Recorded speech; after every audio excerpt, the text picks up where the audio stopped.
Coucou, bonjour, bonjour, comment est-ce que vous allez? Bien, j'espère. Je suis Karine Kwaku, bienvenue sur notre page. Ici, nous sommes là pour vous parler un peu de tout et de rien. Donner des histoires, par exemple, raconter des histoires, donner des idées, des astuces, ou soit des conseils, tout ça. Donc aujourd'hui, nous sommes là pour vous raconter encore une histoire provenant de ce livre-là, Les coups de la vie, écrit par notre très chère écrivaine Anzata Ouattara. Mais bien avant tout, j'aimerais vous souhaiter joyeux Noël, heureux, euh, bonne fête de fin d'année et puis vraiment que le Seigneur nous protège, qu'il veille sur nous. Faites beaucoup attention et mettez toujours le bon Dieu au centre de ce que vous faites. Vraiment que le Seigneur vous bénisse et vous protège et vous garde parce que ces temps-là sont vraiment bousculés. Donc c'est un peu ça. Ok, donc je disais que nous sommes là aujourd'hui pour vous raconter une histoire provenant de ce livre-là, Les cours de la vie. Voilà, il s'agit d'une jeune fille qu'on va nommer Fatim. Voilà, Fatim est une jeune fille qui peut avoir au moins 15 ou 16 ans. C'est elle qui raconte son histoire. Voilà, donc elle vit avec ses parents, papa, maman, mais qui a reçu une éducation vraiment dure. Vous savez, nos parents africains au jadis avaient vraiment une éducation vraiment difficile, qui n'était pas aussi mauvaise à la base, qui avait pour objectif de rendre nos enfants vraiment durs pour s'en sortir dans la société, pour faire beaucoup attention, mais malheureusement, il y a aussi qui tournaient au vinaigre ou soit qui avaient toujours de mauvaises séquelles. Voilà, donc Fatim a ses deux parents qui sont vraiment durs dans l'éducation, au point où elle n'a même pas un bout de temps pour se détendre un peu. École, maison, maison, école, école, maison, maison, école. Il n'y a pas un jour pour dire vont étudier, se promener, ou bien jouer un peu, ou bien ça, non. Quand quitte l'école, c'est la maison. Quand quitte la maison, c'est l'école. Ça s'arrête là. À part ça, elle est juste avec la mère à la maison. C'est un truc comme ça. Donc, elle a vraiment reçu une éducation vraiment, vraiment, vraiment carrée et difficile. Le vieux était vraiment dur. Et la maman aussi, qui était censée peut-être adoucir aussi leur relation, malheureusement, suivait son père. De peur qu'elle soit, par exemple, répudiée, tout ça. Donc Fatima a ses deux parents, donc c'est comme ça, c'est sur ce temps-là qu'ils l'ont dressé, comme si je peux le dire ainsi, jusqu'à ce qu'elle ait ses 16 ans. Elle est en classe de troisième. Et c'est là elle a eu un ami qu'on va nommer Ndiaye. Ndiaye qui est un jeune d'origine sénégalaise, voilà, qui vit ici en Côte d'Ivoire. Voilà, donc les deux ont commencé comme ça leur amitié et dans amitié, amitié, ça arrivait dans les amourettes et puis ça donnait une relation. Donc elle se cachait, vu qu'elle elle a vraiment une famille qui est compliquée, donc elle se cachait un peu pour vivre sa relation avec son chéri. Voilà, parce que tout était tellement compliqué à la maison. Donc elle se retrouve avec ce dernier, elle oublie un peu ses problèmes, elle essaie de, en tout cas, combler le vide avec ce jeune-là. Et le jeune a donné tout son amour, son attention. Ils étaient bien jeunes, mais vraiment ils vivaient l'amour vrai. Tout était beau et puis réel. Donc c'est comme ça, dans un mois, 2 mois, 3 mois, en tout cas, la relation a commencé à aller de l'avant. D'ici, on va s'en rendre compte. Elle a pris ventre, comme on le dit chez nous ici. Elle est tombée enceinte. Tu connais, tes parents sont compliqués. Excusez, excusez. Ok, excusez pour tout à l'heure. Donc, je disais, tu connais, tes parents, ils sont compliqués. Donc, comment annoncer cela vraiment à ses parents? Elle a commencé à avoir peur. Elle a même pensé à aller peut-être enlever, mais ce n'était pas la solution malheureusement. Donc elle a annoncé au jeune. Et le jeune vraiment, il était, bien vrai qu'ils étaient enfants, mais il était content parce que il se dit qu'il aimait sa chérie. Donc si elle atteint un enfant de lui, lui ne va pas refuser, il ne va pas fuir comme d'autres. Donc il dit il va la soutenir jusqu'au bout. C'est comme ça, elle a pris son courage à deux mains, elle allait voir des personnes pour venir parler de cela à ses parents pour annoncer. Quand ils ont annoncé à ses parents, quand la délégation qui est venue annoncer à ses parents, demander pardon, ils ont laissé leur fille. Le calvaire qu'elle a subi. Une jeune fille de 16 ans. Tu t'es arrangé comment? Parce que le vieux ne pouvait pas admettre. Il se dit que lui, il a sa fille, il la connaît. Il sait comment elle est. Il sait comment elle est éduquée. À quel coup elle va venir, je sais pas, elle va aller jusqu'à connaître un homme, porter une grossesse. Et puis c'est un déshonneur pour la famille. C'est un déshonneur pour un vieux, un papa africain. Ça, on peut pas accepter ça. Commencer à tabasser la fille, chicoter la fille étant enceinte. Et le comme sa maman soutenait le monsieur parce qu'elle n'avait pas le choix. Si elle n'a pas soutenu le monsieur, elle aussi son foyer en jeu. Chicoter la fille jusqu'à 100. Ils l'ont chicoté, versé de la poudre de piment sur elle. Ils l'ont enchaîné. Ils vivent dans une cour commune. Voilà, chez nous ici en Afrique, on dit cour commune, c'est-à-dire qu'on a une grande cour où il peut y avoir par exemple 10 portes, mais les colocataires, voilà, on vit là-dedans et on forme une famille. Et c'est dans la cour, c'est dans cette cour-là qu'ils habitent. Et dans la cour, il y avait un grand arbre au milieu de la cour. Ils ont enchaîné la petite comme si c'était un animal. Ils l'ont tracé avec des lames et ils ont versé de l'eau de piment sur son corps. Non, elle a souffert. Frapper la fille, elle a passé près de 2 à 3 jours et 3 nuits là, sans manger, sans boire. Elle pouvait même perdre la vie. Le vieux dit c'est pas normal. La vieille aussi dit c'est foutaise. Pourquoi? Pourquoi? Qu'est-ce qu'il a pris? C'est une honte pour la famille. C'est pas normal, c'est pas normal. Ils ont chicoté la fille jusqu'à... Donc c'est comme ça que dans la cour, il y avait une tata qu'on va nommer tanti... peut-être tanti Marceline. Voilà, tanti Marceline. Ou bien tanti Marcel pour couper tout. Tanti Marcel était la voisine des Fatim, des parents de Fatim. Donc quand elle voit la scène, franchement, ça la touche et elle a mal au cœur. C'est vrai que l'enfant a fauté, mais la solution n'est pas de la frapper, tout ça. Donc c'est comme ça, Marcel est parti les voir un peu pour dire vraiment, je suis d'accord avec ce que vous faites. Je vous comprends, je comprends vos douleurs. Mais enfant, on ne gagne pas. Moi-même, je n'ai pas enfant. Bon, je n'ai pas enfant comme ça en tant que tel. Donc vraiment, de la manière dont vous frappez votre fille, moi, ça me fait de la peine. Parce que si demain quelque chose arrive, nous tous, on est responsables. Donc vraiment, pardonnez. Ils ont foudé la dame. Elle a allé à plusieurs reprises, on lui a parlé mal, qu'elle nous colle la paix, c'est pas son problème. Ils n'ont qu'à les laisser régler les problèmes de famille ensemble. Elle a demandé pardon jusqu'à... Donc une fois, ça l'a prise là. Elle a dit ok. Elle a déchaîné la fille. Et quand elle a déchaîné la fille, elle allait demander pardon. Ils ont dit non. Que le rôle que la dame, ce que la dame a fait, eux ne sont pas d'accord. Que c'est pas leur problème. Pourquoi elle vient enlever leur enfant? Que de la manière elle a enlevé la fille, elle a défait les cordes là. À partir de cet instant, eux ils renient les filles. Ils la renient, ne la reconnaissent pas. Donc dès l'instant où la dame a pris la fille chez elle, plus jamais eux ils vont entendre parler encore de cette fatigue.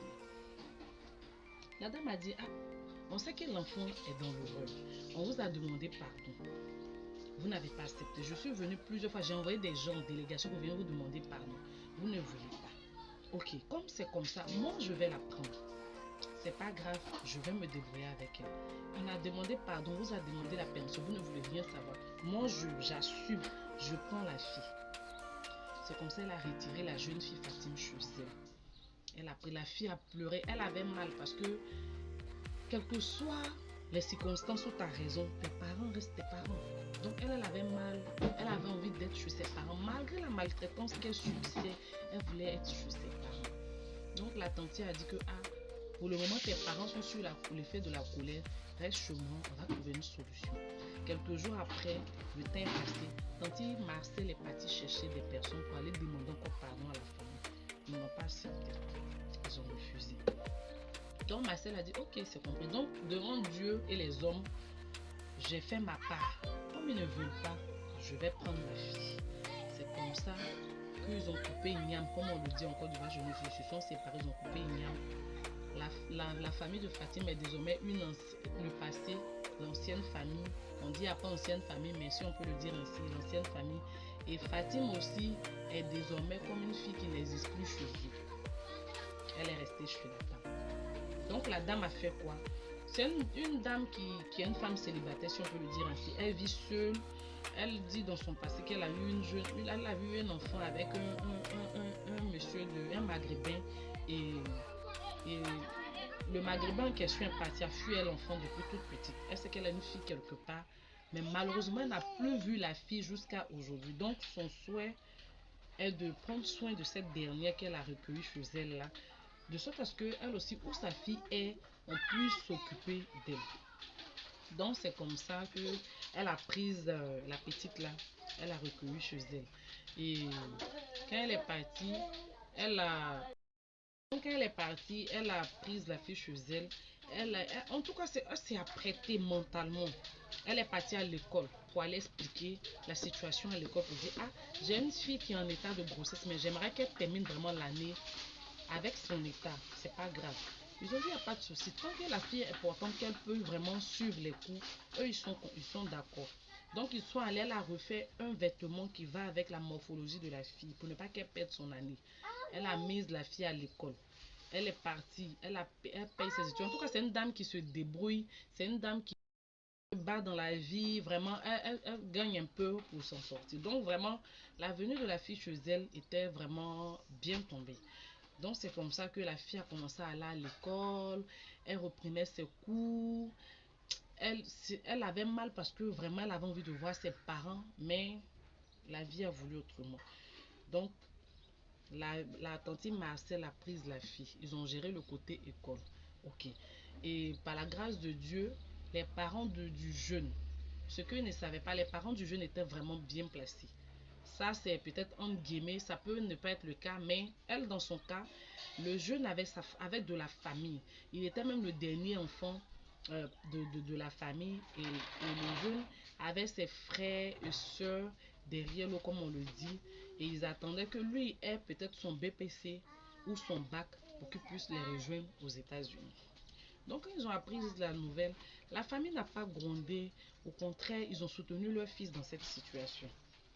C'est comme ça que quand ils ont appris la nouvelle, ils sont venus, ils ont envoyé une délégation pour venir d'abord demander pardon à la famille de la fille de Fatim et aussi vraiment reconnaître la grossesse, tout ça, pour voir maintenant ce qu'on peut faire. Donc, quand ils sont arrivés, c'est Tanti Marcel qui a accueilli la famille, les parents. Quand ils sont venus là, Tanti Marcel, par respect, a pris les parents du jeune pour partir avec eux chez la famille de Fatim. Malgré qu'ils sont partis, la famille les a refoulés. Ok, donc Tanti Marcel a dit, ok, venez chez moi, je vais vous recevoir. Que désormais, voici la situation, mais c'est moi qui suis sous la coupole de Fatim. Ils ont dit, ok, ils ont compris qu'il n'y a pas de souci. Donc au départ, ils ont même dit qu'ils allaient verser de l'argent pour s'occuper de la fille, pour faire ceci, pour faire cela. Bon, au début, Tanti Martine a dit, c'est pas la peine qu'elle-même, là, vraiment, elle se charge de beaucoup de choses, qu'après on verra. Ils ont dit non, ils ont insisté. Ils ont dit que non, c'est notre devoir, nous on va le faire. Pour ne pas gâter le nom de notre famille, là, nous on va le faire, on va s'occuper de la fille comme il se doit. Donc ils versaient de l'argent chaque fin du mois pour la fille. Ils avaient commencé à acheter des choses. Ils avaient vraiment aménagé la maison. Et puis ils ont dit merci vraiment à Tante Martine pour tout. Vraiment pour ce qu'elle fait. Parce que c'est pas tout le monde qui fait ça. Donc c'est comme ça Fatim partait à l'école. Elle étudiait. Elle commençait à se retrouver. Elle et le jeune se voyaient un peu dehors. Qu'elle passe devant leur cour, devant pardon, leur porte, elle voit sa famille, elle a envie d'être avec eux. Mais elle avait peur. Vu que la belle ont régné, le vieux la regardait. Bon, c'était écœurant. Elle pleurait, souvent elle se cachait, pleurait. Mais elle ne cesserait jamais de dire merci à Tante Martine. Donc c'est comme ça, elle a pris du temps, un peu, jusqu'à les mois sont passés. Elle a commencé à s'adapter. Puisque quand on les salue, ils ne répondent pas. Quand on passe ici, ils se fâchent. Quand on met ici, ils se fâchent. Donc, arrivé un moment, elle a commencé à taper l'œil pour vraiment... Elle cherchait à demander pardon à ses parents parce que c'est parce qu'il y a eu telle erreur que c'est arrivé. Mais arrivé un moment là, elle a attrapé son cœur, vivre sa vie, rester Tante Marcel pour faire tout. Donc c'est comme ça, les années sont passées, les mois sont passés, passés, passés, passés par la grâce de Dieu. Elle a eu, puisqu'ils étaient déjà au milieu de l'année, elle a eu son examen. Le jeune aussi, son examen a marché par la grâce de Dieu. Donc quand son examen a marché, comme prévu, ils l'ont fait partir aux États-Unis. Mais il est resté en contact avec la fille et il versait toujours sa famille venait toujours les voir et versait de l'argent. Le jeune, en tout cas, il était intègre et honnête. Il versait de l'argent, il s'appelait, tout ça. Il a dit que non, elle n'est qu'à rester Tante Martine. Quand elle va accoucher, elle va venir les rejoindre. Donc c'est comme ça, pendant les vacances, la fille est restée jusqu'à, par la grâce de Dieu, à 9 mois. Elle a accouché et ça s'est bien passé par la grâce de Dieu. Elle a accouché, Tante Martine, elle a annoncé la bonne nouvelle à la famille. Bon, ils se sont joués les gens du genre. Eux, ils disent que eux, leur fille, Fatim qu'ils connaissaient, elle est décédée, donc eux n'ont pas d'enfant. La maman même, tante Marcel même, elle était tellement... Elle était choquée quoi, parce que, bon, pour un homme, on peut dire que lui, il a son orgueil, sa fierté, mais toi, une dame qui suit ton mari, vraiment... Mais, elle les a laissés, elle a fait sa part. La fille a accouché. Quand elle a accouché, ils sont restés là des mois, des mois, des mois. Ils ont commencé, c'était une joie. Elle a fait une adorable petite fille. Elle a donné son prénom. La fille a commencé à grandir. Elle a commencé à grandir. Le temps passait, le temps en joie. Donc elle devait aller en première. C'est comme ça que non, ils ont dit non, au lieu elle va continuer les études ici. Son mari a fait les papiers. Il a fait partie Fatim. Il devait faire partie Fatim aux États-Unis pour rejoindre son mari. Donc c'est comme ça. Quand les papiers sont sortis, le visa est sorti. Tante Martine a dit, ah bon, c'est vrai que ton ancienne famille dit c'est ton ancienne famille, mais une famille reste une famille. Par la grâce de Dieu, le papier est sorti. Il faut quand même aller leur dire au revoir. S'ils t'ont répondu, c'est ça. S'ils t'ont pas répondu, c'est ça. Donc c'est comme ça, un jour, Fatima a pris son courage à deux mains. Elle est venue, elle a tapé coco. Quand elle est rentrée, la maison était là, sa maman était assise, le vieux était couché dans son divan, les autres frères étaient là. Quand elle est rentrée, mais ils ont flippé, ils ont tiqué un peu. Le vieux aussi, il était désarmé, il ne pouvait plus parler, il était ébahi en fait. Donc elle est rentrée, elle a dit bonjour, elle a salué, et puis elle est venue leur annoncer que vraiment, par la grâce de Dieu, elle va aux États-Unis, que son papier est sorti, elle va rejoindre son chéri là-bas. Ils étaient glacés, ils avaient un peu honte, ils étaient gênés jusqu'à... C'est comme ça. Donc elle a annoncé, le vieux n'a pas pu parler, il a dit vraiment bonne route, que le Seigneur t'accompagne, tu as notre bénédiction. Elle était contente, elle a dit au revoir. Bon, même quand elle est partie avec son bébé, la grand-mère a voulu prendre l'enfant a pleuré, dire quelque chose. Donc c'est comme ça qu'ils se sont dit au revoir. Elle est sortie, elle a pleuré jusqu'à... Mais au moins elle était libre, elle était en paix parce que elle n'a rien contre eux. C'est comme ça, elle a fait son vol. Donc dans le plan, c'est que le bébé là reste avec tante Marcel. Elle part et puis quelques années après, reviennent prendre l'enfant. C'est comme ça, elle est partie par la grâce de Dieu. L'enfant restait tante Marcel. Il ne sait jamais de dire merci à tante Marcel. Donc elle est partie, elle a fait 2 ou 3 ans. Elle est revenue chercher sa fille. Elle a béni tante Marcel jusqu'à quand elle est venue. Elle allait saluer sa famille, mais c'est tante Marcel, elle est descendue. Donc elle allait saluer la famille. Ils étaient contents à tous les atouts d'hypocrisie parce qu'aujourd'hui ça va. Ils ont salué, mais c'était calculé. Elle dit elle se sentait plus à l'aise là-bas. Elle les a juste salués, elle est quittée là et puis elle est retournée chez sa tante Marcel. Parce que quand elle vient, c'est chez tante Marcel qu'elle descend. Elle a pris sa fille, elle est repartie. Donc elle fait la navette entre États-Unis et la Côte d'Ivoire. États-Unis et la Côte d'Ivoire, le jeune, par la grâce de Dieu, se sont mariés. Ils ont vécu leur vie, ils vivent leur vie là-bas. Donc chaque vacances, quand elle a un bout de temps, elle descend, vient saluer tante Martine pour partir parce que c'est comme sa maman, c'est elle qu'elle connaît. Elle salue sa famille, mais c'est tante Martine, c'est chez tante Martine qu'elle préfère rester. Donc c'est un peu cette magnifique, je peux dire triste histoire, mais qui s'est bien terminée par la grâce de Dieu. C'est un peu ce qui est là. Donc c'est un peu sa Fatim qui a pris 20 tôt. Et par la grâce de Dieu, elle a eu la chance et la grâce d'avoir vraiment une famille adorable qui ont pu la recueillir pour qu'elle puisse continuer sa vie. Voilà, parce que d'autres cas, peut-être que ça tourne au vinaigre. Donc vraiment, quelle est la moralité de l'histoire? C'est que ce qu'on retient, c'est que quoi, nos parents d'avant, ce que moi je remarquais, c'est que on se focalisait beaucoup sur les préjugés. Comment ils vont nous regarder, comment les gens vont nous voir, comment les gens vont nous... Qu'est-ce que les gens vont penser de nous? Voilà, c'est comme ça. On tenait beaucoup compte de ça. Alors que préjugé égale à avis, c'est juste un avis.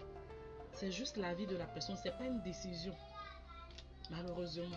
Non, nos parents d'avant c'était comme ça. Comment les gens vont nous voir? Parce que dans la société, on doit former un beau couple. On doit ressembler à une famille exemplaire. Même si ça ne va pas, même si le torchon brûle au fond, quand on sort, tout doit paraître waouh. Le vieux, je peux dire que le vieux a été vraiment dur. Ça, c'est normal, les babachés. Quand un papa est fâché, il se fâche. Mais les gens sont allés une fois avec toi, papa, t'ont demandé pardon. 2 fois, 3 fois. C'est trop. Quand c'est comme ça, le bon Dieu même ne te soutient plus. L'enfant a fauté, c'est une erreur. On ne dit pas que ce qu'elle a fait est bien. Mais s'il y a eu ça, c'est aussi parce qu'il y a eu cette éducation vraiment rigoureuse. C'est ce qui a fait que elle aussi arrivée à un moment, elle ne savait pas où se confier, puisqu'elle n'a pas, elle n'a personne à qui parler. Je ne dis pas que ce qu'elle a fait était bien. Mais quand il y a trop de difficultés à la maison, l'enfant est exposé. Il va dehors. Il se sent à l'aise dehors. Il se confie dehors. Il se sent plus libre dehors qu'à la maison. Donc, un soir, ce qui se passe, Dieu ne va pas venir te dire. Donc, le vieux a été tellement dur avec elle. C'est vrai que d'autres enfants n'ont pas fait ça. Mais il était tellement dur avec elle. Malheureusement, c'est arrivé. Dans lui, son cas, moi je comprends parce que c'est un papa. Mais je vais dire une fois, 2 fois, 3 fois, sa colère devait au moins descendre. Surtout que quand tu as la crainte de Dieu, tu es un homme sage. Arrive un moment, tu mets ton orgueil, ta fierté en bas. Tu sais, ta fille, c'est ton enfant. Tu la prends. Elle a eu l'erreur. Tu peux la corriger, tu peux la chicoter comme tu l'as fait. Mais renier son enfant parce qu'elle a pris une grossesse hors mariage, je crois que c'est une limite. C'est trop. C'est trop. On pouvait la corriger autrement. Mais comme ça reste toujours un papa, il a son orgueil, il a sa fierté. Voici ce qu'il a fait. Même si ce n'est pas la solution, parce que ce qu'il a fait aujourd'hui, voici où ça l'a amené. Ça fait encore plus honte même que s'il avait accepté sa fille pour fermer bouche des voisins. Mais le comble encore, ce qui moi me choque, c'est la mère. C'est la maman. Parce que ce que Tanti Marcel a fait, c'est ce que la maman aurait dû faire. C'est ta fille. Vous avez vos filles. Vos filles, à partir de 10 ans, 11 ans, 15 ans de jamais mal, elles devaient devenir votre copine.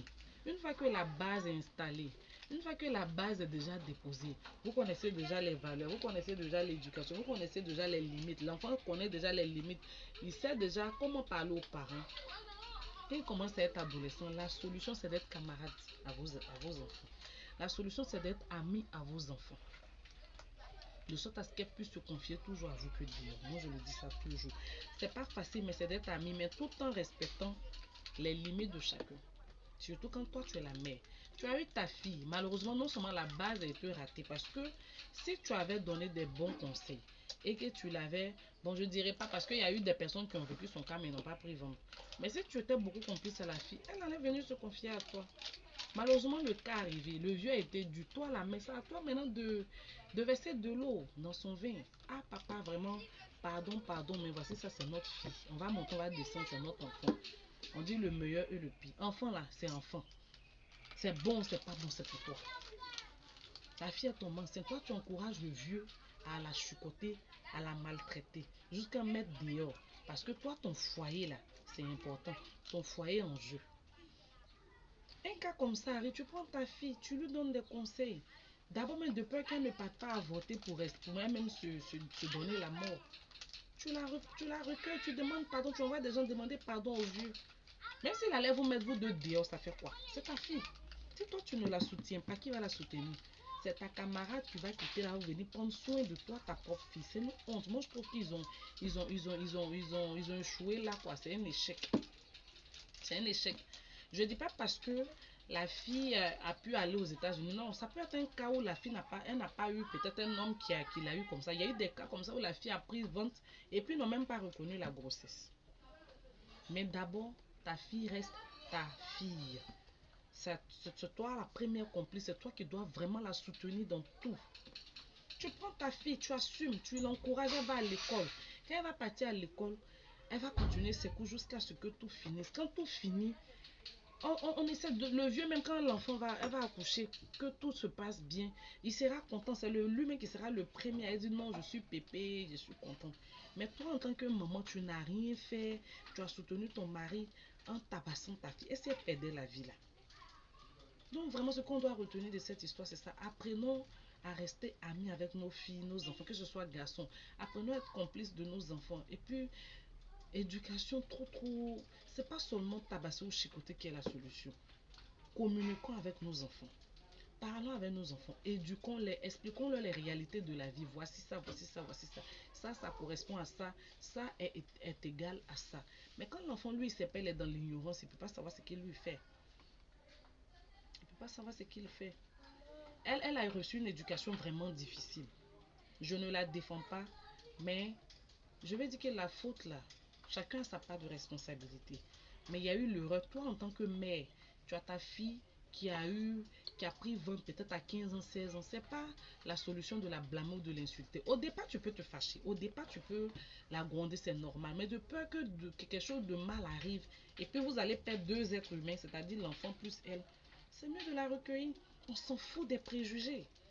Quand diront-on, on s'en fout. On s'en fout de ça. Les gens, depuis le temps de Jésus Noé, ils ont toujours critiqué. Ils ont toujours parlé des gens. Avant notre naissance, on parlait toujours des gens. Pendant qu'on vit, on parle toujours des gens. Même quand on va partir, notre temps va passer, ils vont toujours parler des gens. Et les mêmes là, c'est eux qui vont venir accueillir l'enfant. Donc, il y a eu un cas où ta fille a pris 20 enfants précoces. C'est pas grave. Au départ, tu peux la gronder. Au départ, tu peux avoir mal. Tu peux pleurer même parce que c'est pas normal. Tu te dis en tant que mère, peut-être que tu as raté quelque chose quelque part. C'est vrai que les enfants d'aujourd'hui n'écoutent pas, mais peut-être que tu as échoué quelque part. Mais toi, en tant que maman, ta mission, c'est de soutenir ton enfant jusqu'à la gare, comme on le dit. Parce que c'est ton sang. Elle est sortie de tes entrailles. Tu ne peux pas la jeter. Tout le monde peut la rejeter, sauf toi, la maman. Tu la recueilles. Si elle va à l'école, là, tu lui donnes des conseils, elle va continuer les cours jusqu'à ce qu'elle accouche. Tu reprends l'enfant. C'est ta mission. Toi, tu as déjà vécu ta vie. Elle est encore jeune. Pour ne pas que vous perdiez deux êtres, pour ne pas qu'elle perde son avenir, tu prends l'enfant. Tu laisses la fille de temps en temps s'occuper de son enfant. Quand les congés arrivent, elle est là. Mais pendant qu'il y a la rentrée, elle va à l'école. Elle suit ses cours pour ne pas perdre son année. Tout simplement. Pour ne pas perdre son année. Donc, de grâce, les mamans, les parents, pensons vraiment à ça. C'est important. Restons toujours avec nos enfants. C'est vraiment important. C'est de rester vraiment complice avec nos enfants, les soutenir jusqu'à la gare. Même si on n'a pas eu la chance, ou bien on a eu des parents qui nous ont fait ça tant, mais si on n'a pas eu des parents qui ont fait ça, nous, on n'est qu'à le faire. C'est ça, on dit parent. Quand tu es un parent, comme on le dit, c'est comme une poubelle. Tu reçois tout. C'est bon où tu reçois. C'est mauvais où tu reçois. Tu as eu ta fille, elle a pris vente. Faut pas la jeter, faut pas la blâmer, faut la prendre. Tout le monde peut la rejeter, mais sauf toi, la mère. Même le vieux peut se fâcher, mais toi, la maman, reste avec ta fille. Faut la soutenir. Demain, là, l'enfant qui vient, là, tu sais pas qui il sera. Elle aussi, demain, tu sais pas qui elle sera. C'est juste une pause. C'est pas la fin des temps. C'est juste une pause pour un temps au cours de la vie. C'est pas la fin du monde. Ça veut pas dire que ta vie est finie, non. C'est possible de faire enfant pendant sa jeunesse et puis continuer sa vie, réaliser ses rêves et continuer tout. Donc famille, c'est ce que j'avais à partager avec vous. Et vraiment, c'est un peu ça l'histoire du jour. Que le Seigneur vraiment veille sur nous, nous protège. Prenez soin de vous. Encore bonne et heureuse année à vous. Et que le Seigneur nous permette de rentrer dans l'année 2025 en sagesse, beaucoup de joie, amour, longévité. Et vraiment qu'il nous épargne de tout danger. Merci beaucoup. Bisous, bisous. À la prochaine. Et vraiment, big up, comme on le dit. À une prochaine vidéo. Bisous. Bye.